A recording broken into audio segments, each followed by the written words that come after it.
ஒரு பெரியவர் எந்நேரம் சந்தோஷமாக ஜாலியாக எல்லாரையும் மோட்டிவேட் பண்ணிக்கிட்டு உற்சாகமாக இருக்கிறத ஒரு இளைஞன் ரொம்ப நாளாக பார்த்துக்கிட்டே இருந்தான். அப்போ அவர் போய் கேட்குறான், எப்படி எப்போதும் உற்சாகமாக இருக்கீங்க, எல்லாரையும் மோட்டிவேட் பண்ணுறீங்க, ஒரு ஜாலியாக சந்தோஷமாக இருக்கீங்களே அப்படின்னு கேட்குறான். அப்போ அந்த பெரியவர் சொல்கிறாரு, ஒரு மூணு விஷயம் பிரதர், சகோதரரே, 3 விஷயம் தான், அதை ஃபாலோ பண்ணுங்க அப்படின்னு அவர் சொல்கிறார். முதல் விஷயம், எல்லோரும் கடந்த காலத்தை நினச்சி பார்க்காதீங்கன்னு சொல்லுவாங்க. பட் கடந்த காலத்தை நினச்சி பாருங்கள் அப்படின்னு பெரியவர் சொல்கிறாரு. நீங்கள் அதிகமாக மகிழ்ச்சியாக இருந்த தருணம், ரொம்ப சந்தோஷமாக இருந்திருப்பீங்களா, அந்த நேரத்தை நினச்சி பாருங்கள்.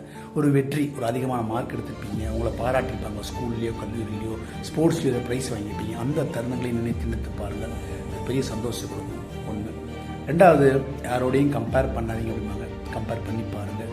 நல்லது செய்கிறவங்க கூட, எல்லாரையும் சந்தோஷமாக வச்சுருக்கவங்க கூட, எல்லாரையும் மோட்டிவேட் பண்ணுறவங்க கூட கம்பேர் பண்ணி பாருங்கள். அவரை மாதிரி நான் எப்படி நல்லது செய்வேன், அவரை மாதிரி எப்படி சந்தோஷமாக இருப்பேன், அவரை மாதிரி உற்சாகமாக நான் எப்படி இருப்பேன்றதை கம்பேர் பண்ணி பாருங்கள். 2. 3வது, நம்ம சுற்றி இருக்க யாரையும் நம்ம திருப்திப்படுத்த அவசியமே இல்லை அப்படின்னு சொல்லுவாங்க.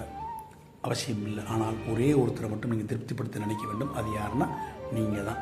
உங்களை திருப்திப்படுத்த நினைக்கணும். இந்த முதல்ல சொன்ன 2 விஷயத்தை கரெக்டாக ஃபாலோ பண்ணிங்கன்னா 3வது விஷயமான நீங்கள் ஆட்டோமேட்டிக்காக திருப்தி அடைஞ்சிருவீங்க, உற்சாகமாக இருப்பீங்க, எல்லாரையும் மோட்டிவேட் பண்ணிட்டு சந்தோஷமாக இருப்பீங்க.